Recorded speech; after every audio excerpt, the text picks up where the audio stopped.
Peraí, sacanagem, eu gosto de gravar, por que pareça, o podcast, sei lá, com esses fonezinhos branquinhos, sabe?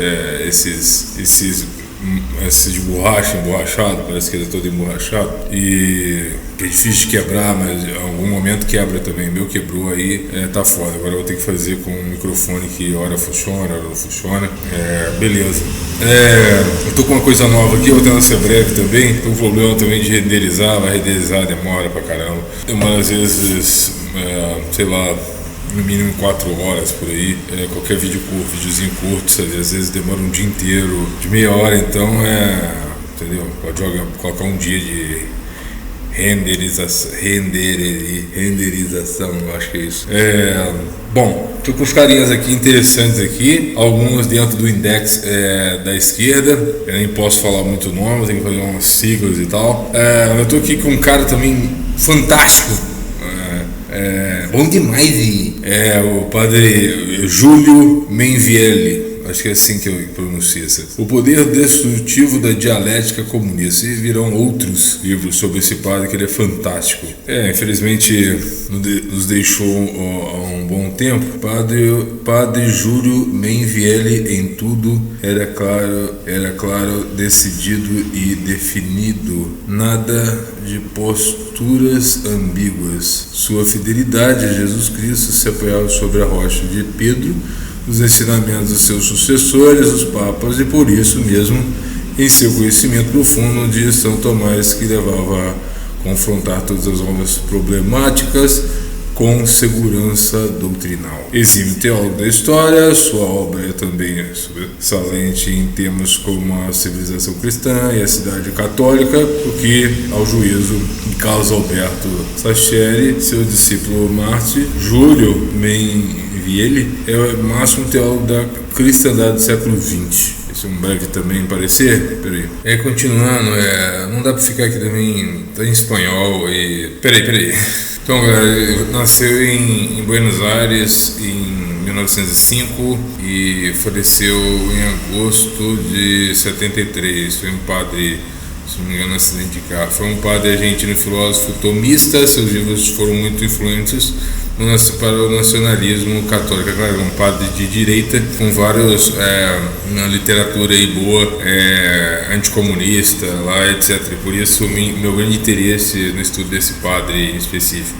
Meu espanhol, como é que é podre. Entre fines de los 50 y principios de los 60, el padre Mengiere fue el guía espiritual del movimiento nacional Tacuara. El grupo integrado de jóvenes, ese espacio debe combatirá en hall de formulación en guía del filósofo francés Jacques de Valère. La vivencia entre esas figuras de pensamiento nacionalista fue muy difícil, ya que hacía público su apoyo, pero lo consideraba egoísta por el contenido de sus libros El Estado Comunitario y la Economía Comunitaria. En marzo de 1960, cuando muchos de los militantes de Tacuara, influidos por de Maher, pasaron a vincularse con la resistencia, pero Menvielli no pudo tolerar la idea de que el movimiento se vinculaba al peronismo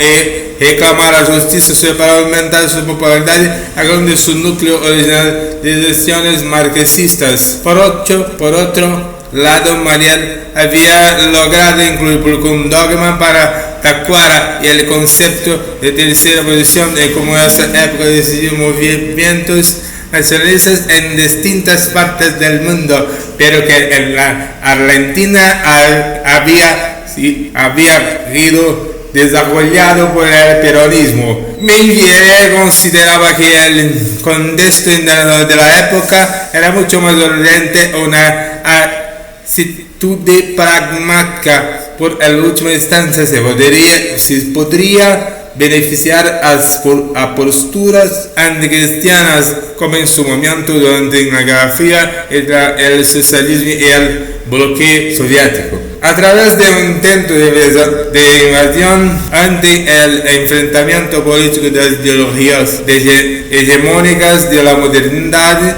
derecha política, izquierda política, para Mengele, para deber el cristiano reaccionar y trascender del espectro político, como ello considerándose pactar con males menores con el bloqueo occidental sin por ello ser parte de un mixto conjunto político y tal que el liberalismo estaba condenado por la doctrina católica, siendo imposible y castigado el hacer sincretismo entre ambas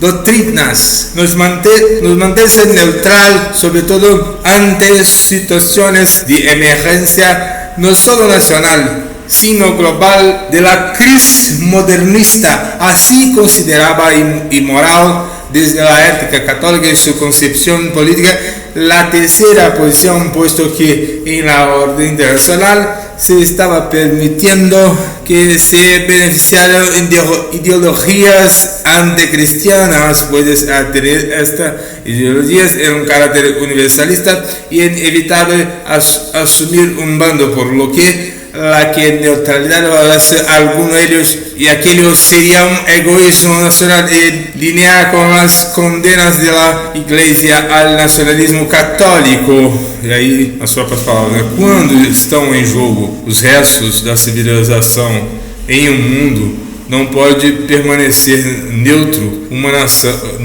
uma nação que tem ligado a sua existência e a sua grandeza a essa civilização, tal. Entendi muita coisa, mas parece que ele fez parte aí, foi militante aí, possivelmente mudou de lado, ou sei lá, com o andar da carruagem. Aquele negócio, né? O socialismo ele é atraente à primeira vista e depois vira uma bosta que só. Não sei se meu espanhol é importante esse pensador aí para combate ao comunismo. Não sei se já preenchi o tempo com muita coisa, né? Talvez eu divida aí e mais parte aquilo que já montei aqui pequeno. Até eu tô com raiva de edição, cara. Eu amava isso. Então vamos lá, o poder destrutivo da dialética comunista na página 30. E aí, conversando com o autor, eu coloquei, né? O materialismo, segundo Júlio, é um explosivo que joga em qualquer sociedade anticomunista, né? É como se fosse um explosivo jogado na sociedade anticomunista.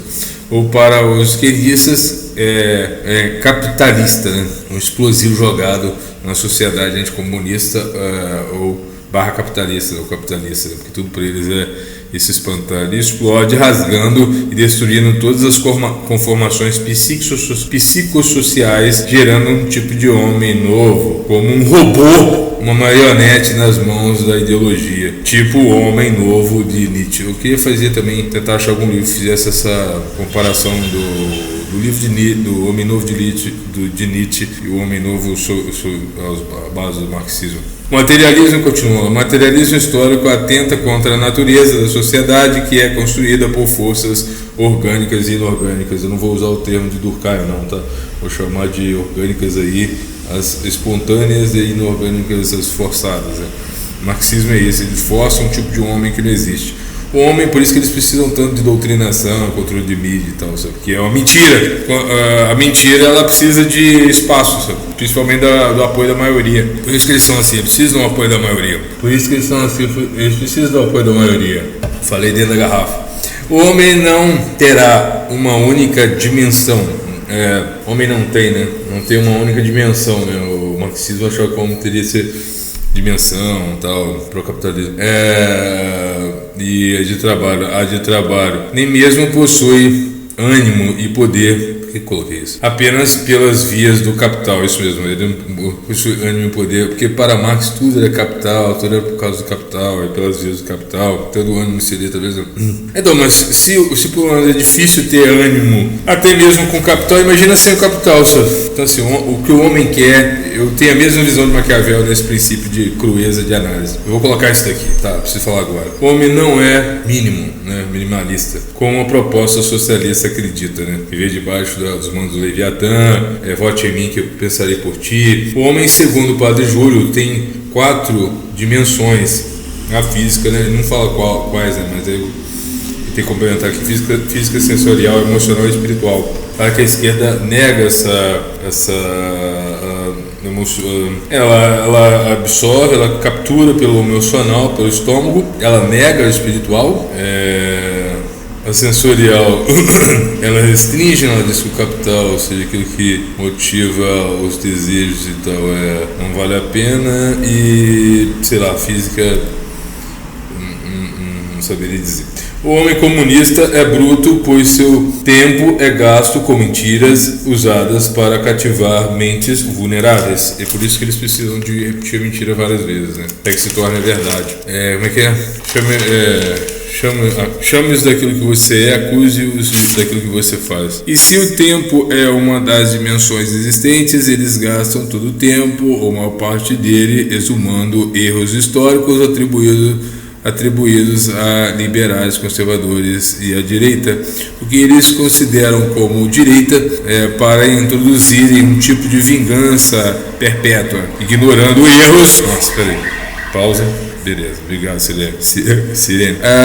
Erros anacrônicos, culpando inocentes para que sua doutrina marxista apareça como um tipo de cura. O esquerdista não é só torto, ele tende a ser vazio, sem profundidade, onde tudo que vem acaba tendo um fim político, né?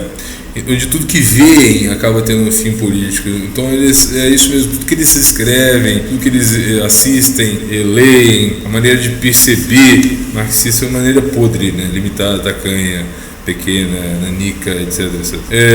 Tudo acaba tendo um fim político, por isso tanta lacração, né? Tudo que produzem é militância, voltado para militância, ou voltado para convencimento, ou lavagem cerebral. Eles usam todos os meios possíveis como palanque para o pensamento revolucionário. Isso que eu chamo de pensar junto, né? Não sei se isso é desconstrucionismo, mas quando você pega uma obra, você não é um resumão que você vai fazer, e também se for para expor o cara, eu prefiro que a obra exponha, e não eu, sabe?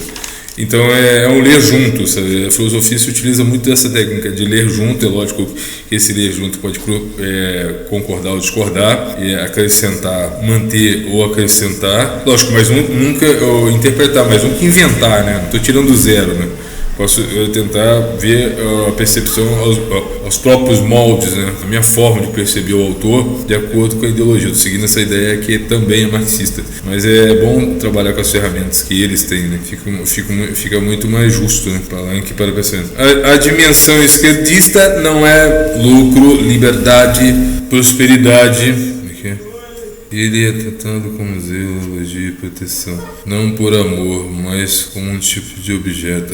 E aí esse sujeito é tratado com zelo e elogio e proteção, não por amor, mas como um tipo de objeto, um número que é usado, né, para engrossar o caldo revolucionário, com o objetivo de cumprir uma das estratégias de poder de Marx e Engels, o poder da maioria, né? Marx sabia que a maioria representaria aí o que eles têm como democracia, mas não que tivesse valor mesmo essa palavra, sabe? Mesmo que essa maioria não saiba direito o que está defendendo. Então, eles cativam a maioria, por isso os jovens, né, que não acabaram de sair do ensino médio, não sabem nada de política, justamente para fazer esse tipo de lavagem cerebral, né? A força maior do comunismo está na propaganda, por meio da dialética, do jogo dos opostos, gerando assim a exumação de desacertos para justificar atuais abusos, ou para o erro de terceiros para encobrir erros atuais. Por isso que eles só jogam essa peste de fascista, essas coisas assim, que agora é difícil esconder o quanto eles mataram, o quanto eles perseguiram e tal, a oposição, né? E eles precisam criar algo do mesmo peso para atacar do outro lado, né? A luta que antes era entre burgueses e proletários, aí na visão do autor, né? Perdeu o foco sendo, e aí complemento meu, substituída por outras lutas usadas como massa de manobra, idiota útil em nome da revolução, né? Tudo em nome da revolução. Como diria o próprio autor, e aí abre aspas, são protetores da democracia e da paz, bem entre aspas mesmo, né? Aí eu complemento, paz de fachada, paz com slogans, paz com propagandas, enquanto os teóricos ocultos em seus castelos de marfim, né, imantados pelo magnetismo de um falso bem, como o queijo da ratoeira, como o arapuca, um tipo de alçapão para pegar neófitos donzelos. Diz que as pessoas criam esses sujeitos aí cheios de mimimi, vulneráveis, para serem assim facilmente cativados, né, vamos dizer assim. O uso da palavra democracia tem por meio iludir, no caso uso dela na filosofia, fomentando um tipo de Estado comunista, né? Então ele legítimo, né? A pessoa saiu lá, uma condição X, isso é democrático, de fato isso é democrático, e aí quando ela cai numa condição Y, ela começa a servir ao sistema, que agora é o sistema socialista, ou seja, ela cai em contradição, se antes ela atacava o sistema, agora ela é o próprio sistema, sabe? Usar algo popular para implantar uma ditadura alertada por Moros, e aí assim, na concepção de Moros, aquela ilha que é mais uma distopia do que uma utopia, de Hobbes, né, do Leviatã, uma ditadura dita democrática, né, mas que, na verdade, escamoteia o grande Leviatã. E para terminar, em suma, como disse bem o autor do livro, abre aspas, com uma ação dialética cada vez mais profunda e progressiva de ir destruindo as manifestações e influências ideológicas, culturais e políticas para converter o homem, deixa assim, em um mero operário, né, da grande maquinaria econômica comunista. Então, isso é aquele negócio, quando eles pregam a ascensão, eles dão eles dão as condições para a ascensão, é sempre uma ascensão voltada à vassalagem, né? Então, assim, eles não aceitam que eles possam dar tipo de ascensão para depois o cara escolher se vai ser socialista ou não, sabe? Por isso essa briga aí. E aí, para fechar mesmo, chave de ouro, em algo